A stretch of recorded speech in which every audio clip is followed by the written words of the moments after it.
So for today, titignan natin ang bagong variant na lumabas sa Toyota Tamaraw.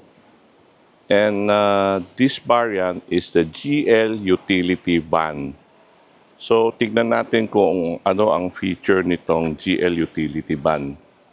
So like what we have been doing before, iikutan muna natin siya para makita nyo kung anong itsura ng GL Utility Van. Ikutin muna natin siya. Yan, yung GL Utility Van.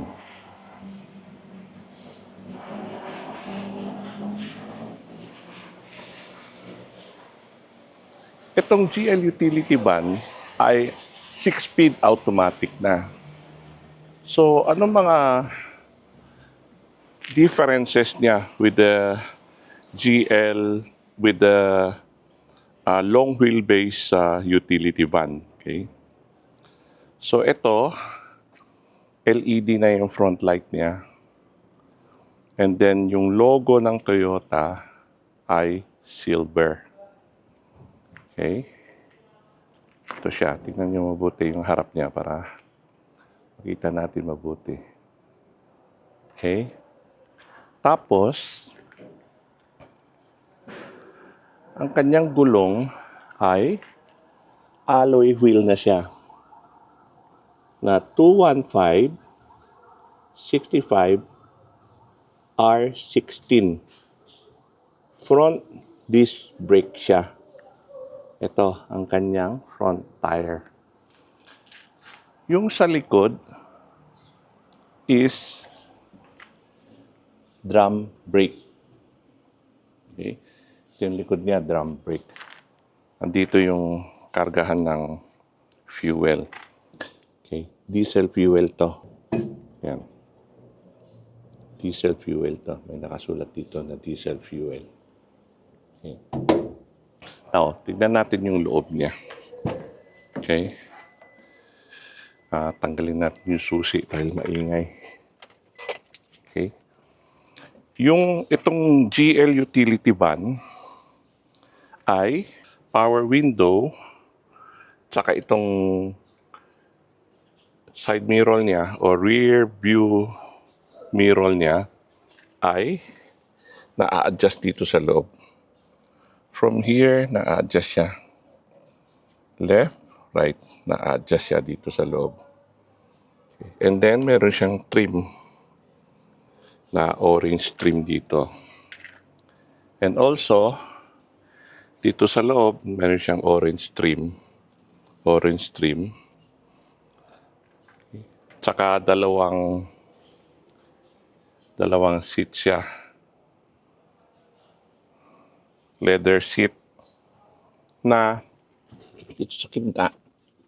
dito sa gitna may console box siya. 6-speed automatic transmission na siya. And then ito yung loob niya para makita nyo. Toyota Hilux. Ito kasi Toyota Hilux Tamaraw. Actually, itong meter niya dito ay parehas din yan sa Toyota Hilux. Okay. Yung kanyang stereo ay mas malaki na. Ang kanyang entertainment system ay mas malaki na, 7-inch. And ito, Android CarPlay, Android Auto, and CarPlay ready. Ito siya sa side para makita natin mabuti. Okay. And then, andito yung sa air condition niya. Subukan natin i-start yung engine.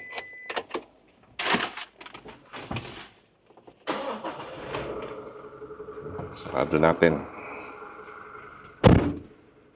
Para lang makita natin tong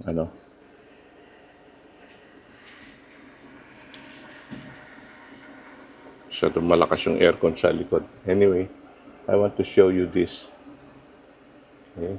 Ito siya. Home. Yan, oh. Meron siyang Android Auto, Apple CarPlay, pwedeng USB, itong kanyang entertainment system. Okay. So, I'm going to close it na. And then, dito pala, no, naka-open to. So, papasok natin yun. Ito, yun, oh. Pwede pumasok kamay mo. From here, pwede pumasok. At makita natin yung likod nito. Meron siyang dalawang bench type na upuan na foldable. So, pupunta tayo ngayon sa likod para makita natin. Papasok tayo sa likod. So, pasok tayo sa likod. Ang likod niya, ito yung ilaw sa likod. Okay. There's a lock here. And ito yung lock niya sa likod. Ito naman, pwede buksan. 1 and 2. So, 12-seater ito. 12-seater. And, meron siyang air conditioning. Okay, dyan yung air conditioning niya. May switch ng air condition dyan. Okay. Masyadong malinis to. Nakakahiya pumasok. Magtanggal ako ng sapatos na lang. Tanggal tayo ng sapatos. Sapatos natin, no? May Geekygram, no? May nagregalo sa akin, no? Yan, no? May Geekygram, no? May nagregalo sa akin. Salamat sa nagregalo. Anyway, pasok tayo. Paalang tayo para hindi natin madumihan yung sasakyan dahil nakikiblog lang tayo dito. Anyway, so ito, yung kanyang air condition sa likod. 1, 2, 3, 4, 5, 6, no? And ito yung control. So yung driver, pwede control ng driver, no? Nasa taas lang pala yung switch niya. Okay? So, ito mga bintana niya. Okay? So, sliding ang kanyang bintana. Ito, sliding. Ito, naitataas to eh. Yan o. Naitataas to. And then, ito yung lock niya. Para hindi bumaba. Okay, so ganyan siya. Kung cargo space ang kailangan mo, pwede mo itulak yan.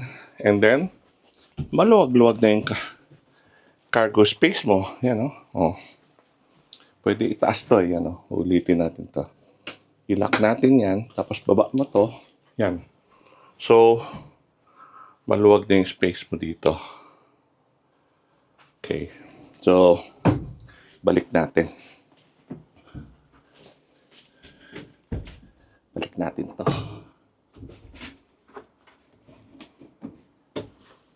So, labas tayo. Itong door na to, yan, itong lock. Nabubuksan din para mag-full open siya kung malaki-laki yung cargo na kakarga natin. So, lalabas na ako dito. Okay. So, I guess that's all for now. Ito yung feature ng bagong GL utility van, the Toyota Tamaraw GL utility van automatic transmission. Pinahiram ko na rin yung hiniram ko rin yung manual. So gagawa ko ng bagong video na comparison nila. Aabante ko 'yan. For now, this is the Toyota Tamaraw GL utility van automatic transmission. Thank you for watching and please don't forget to subscribe. Maraming salamat.